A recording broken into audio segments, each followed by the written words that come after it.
Alas 12 na pero hindi pa rin tayo dalawin ng antok. Umuulan na nga sa labas eh. Parang gusto kong magtimpla ng mainit na gatas. Pero tinatamad naman akong bumangon. Kaya magpapantok na lang tayo dito. Meron akong gustong share sa bawat isa. Sa mga kababayan natin na ang dami ko kasing kaibigan na nakikita ko yung mga comments nila sa mga balita tungkol sa mga awayan sa Senado, awayan ng mga politiko, minority, majority. At nakikita ko nag-a-appear sa akin yung mga friends ko na nagko-comment sila doon. Puro bashing, awayan. Yan. Kung alam niyo mga ka-vibes, kung pakikinggan nyo lang ako, wala rin tayong mapapala kung mag-join tayo dyan sa mga bashing. Wala eh. Kasi naniniwala ako na ang lahat ng nangyayari dito sa bansa may kapahintulutan ng Diyos. Iba rin yung kalooban ng Diyos sa kapahintulutan niya. Kasi ang Diyos ay mabuti. So it means ang kalooban niya ay laging mabuti.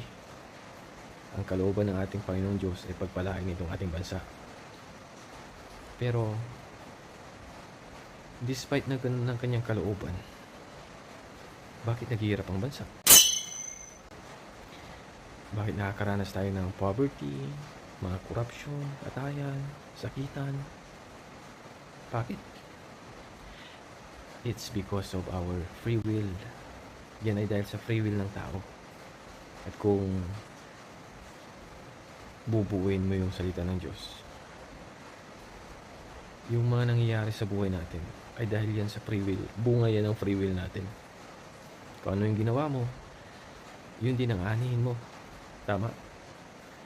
Ngayon, bakit nga ba kung ang kalooban ng Diyos ay ang ikabubuti ng bansang ito, bakit may kahirapan? Bakit may korupsyon? Bakit may hardship? Kasi pinahihintulutan din ng Diyos ang mga ganitong kaparusahan sa tao. Bakit? Bakit may pahintulot ang Diyos sa mga ganito? Kahirapan, etc. Dahil nga sa free will ng tao. Kung ano yung ginagawa ng tao, yun din ang anihin niya. So, bumaling tayo sa tao. Tingnan natin kung ano ang ginagawa ng mga kababayan natin. Kung ano ang ginagawa natin mismo. At tanungin natin ang ating mga sarili. Tayo ba? Itong bansa ba natin? Kamahal-mahal? Karapat dapat ba tayong pagpalain ng Diyos? Karapat dapat ba tayong itaas ng Diyos itong ating bansa? Despite na number 1 na ang Pilipinas sa panonood ng pornografiya.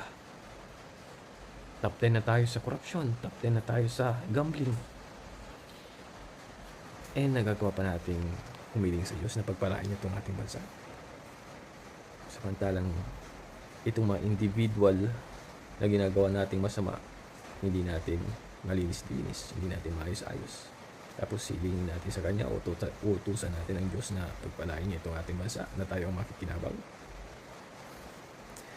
Matalino, napakagaling ng ating Diyos.